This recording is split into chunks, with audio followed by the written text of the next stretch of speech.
13화에서는 정아가 혜준에게 행복하냐고 묻죠. 너 지금 행복해? 네가 원하는 걸 다 얻었잖아. 너가 생각했던 것보다 훨씬 더 큰 사람이 돼 있잖아. 너 행복해? 아빠 세대 사람 같아. 자식들 먹여 살리느라고 자기 삶이라곤 일도 없이 일만 하는. 이 대사의 의미는 두 가지로 보여지는데요. 어떡하니? 니네 연애한다고 기사 낸데 혜준이 어떡하니? 이 대사는 정아의 불안정한 심리 상태가 대변된 것이다 라고 생각이 듭니다. 스캔들을 걱정하는 현재 여자친구의 입장이기 때문에 자신은 소소한 일상을 공유하고 싶어 하지만 막상 만나면 좋으니까 생각이 안 난다고. 섭섭할 때 적어놔야 되겠어? 섭섭했어? 혜준과 잠깐밖에 만날 수 없는 상황에 자신 또한 최선을 다하고 있지만 혜준이 역시 최선을 다하고 있는 것을 알기 때문에 이러지도 저러지도 못하고 지쳐버려서 퉁명스럽게 그런 것은 아닐까요? 자신의 부모의 모습을 통해 정작 곁에 있어줘야 하는 상황에 곁에 있어주지 못했던 것처럼 아이가 부모에게 투정을 부리는 아이의 멘트 같아 보이죠. 또 혜유에게 위로하는 멘트를 본다면 위로를 해준 것이지 않을까라는 생각을 하는데요. 말할 기분이 아닌데 사람을 왜 불러? 내가 너한테 잘해주지 않았냐? 그래서 나왔잖아. 기분 좀 풀렸어? 너한테 열받아서 그전 일이 생각이 안 난다. 위로가 됐니? 제 눈에는 이 멘트가 전혀 위로 같아 보이지 않은데 분명히 자기 속마음인데 이게 위로가 되구나. 열불 터지게 해서 위로를 해주는 충격 요법이구나.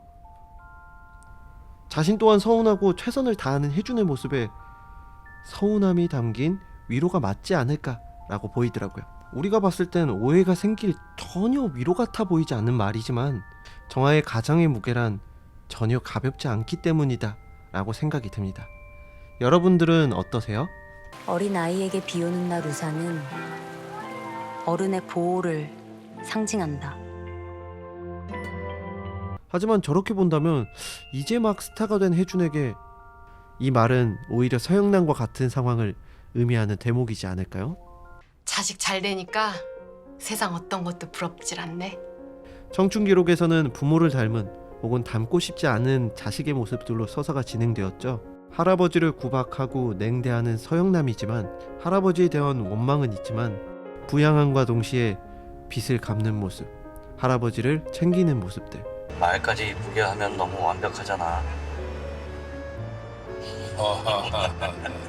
해운회에 가서 가사 도우미를 하지만 엄마는 엄마잖아. 이미 내 인생에 들어와서 자리 잡고 계신다고요.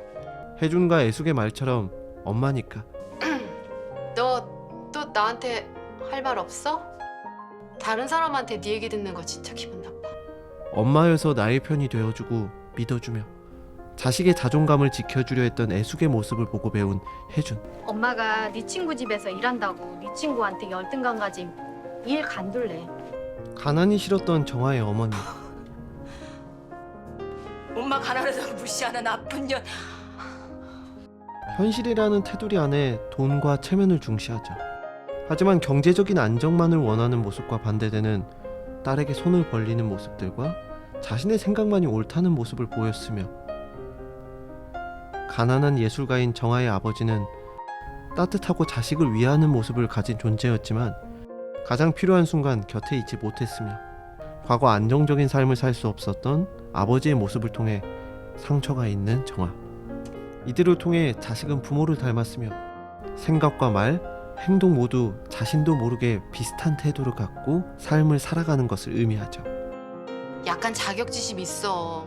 혜연 엄마가 혜연한테 하는 거 봤잖아. 엄만 그거에 반의 반도 못했잖아. 하지만 부모로부터 물려받은 성향, 부모와 다르게 생각하고 판단하려는 그들의 모습을 통해 성장해 나아가고 있음을 이 자체가 성장을 의미한다라고 생각합니다. 열등감으로 인해 자존감이 바닥이 되어버린 혜요와 이영. 요즘 열등감으로 인해 의욕을 잃은 이영. 지금까지 네가 출연한 것 중에 이게 제일 좋아. 광고잖아. 광고든 어쨌든 멋있잖아. 이 대사가 나중 복선으로 사용될 것으로 보이는데요. 혜요가 가장 멋질 때 가장 빛나는 순간을 누구보다 잘 알고 있는 이영. 이 관계가 이영의 도움 혹은 조언으로 풀리지 않을까 싶은데요. 자신의 욕심으로 위한다는 명목하에 인스타 팔로우 수를 늘렸고 이런 말을 했죠. 거짓말 혼자 지는 거 힘들어. 너도 성인이잖아. 같이 져 이제. 내가 하지도 않은 거짓말을 왜 같이 져야 돼? 네가 이득 봤으니까. 엄만 이득 본 게 없어.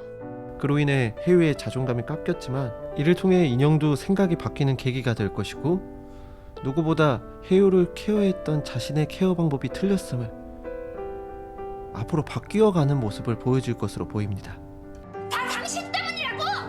아니 그리고 그놈의 사립학교가 뭔지 진짜 일관성 있는 모습을 보여주는데요. 왜 폭력을 써? 내가 뭘 했어? 혜요 사립초등학교 보내자고 했잖아. 이런 캐릭터 너무 좋아요. 어린애가 한 말이야. 상처받고 싶지 않아 합리화한 거야. 마음에서 정리된 게 있으니까 말로 했을 거예요. 전 이 일이 나쁘지 않아요. 인형은 이내를 통해서 결이 다른 모습, 아들을 존중하는 모습을 통해 점차 배워가는 모습을 보인다면 혜요는 과거 혜준의 모습과 결이 닮았죠. 말하기 싫어. 이러한 열등감을 어떻게 받아들이느냐, 어떤 식으로 해소하느냐에 따라서 이것 또한 성장의 일부분이다. 열등감을 느끼지 않을 것이라 생각했던 사람조차 그 사람이 어떻게 받아들이느냐, 해소하느냐가 청춘 기록에 의미하는 성장일 것이며 이러한 성장은 나이 어린 청춘들만의 성장이 아닌 모두의 성장을 의미하는 것이라 보입니다. 좋다고 했음 가식적이라고 했을 거야. 사람이 다 제각각이잖아요. 혜유 엄마는 죽어도 못하는 일이 전 좋을 수도 있어요. 에라의 이 말처럼 말이죠. 이제 진짜 내가 너를 도와줄 때가 된 것 같아. 무슨 말이에요? 내일 아침 네 기사 뭐가 나가는지 알아? 오늘의 태수의 모습은 가히 천재적이다 라고 보이는 게 와 여우죠. 플로팅하는 모습에서 가히 천재다. 아니 혜준이를 만나려고 새벽에 양재동에 가서 꽃을 사왔다? 어떻게 잊어. 그래서 앞으로 잘할게.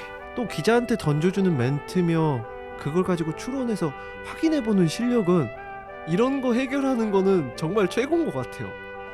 사귀던 애인이 누구냐겠죠? 역시 이사를 달았던 이유가 이런 이유이지 않을까요? 전 이런 사람이 사기치면 당할 것 같은데 여러분들은 어떠세요? 아니야. 반은 넘어왔어. 자 그러면 다음 14화에서 돌아오도록 하겠습니다. 안녕.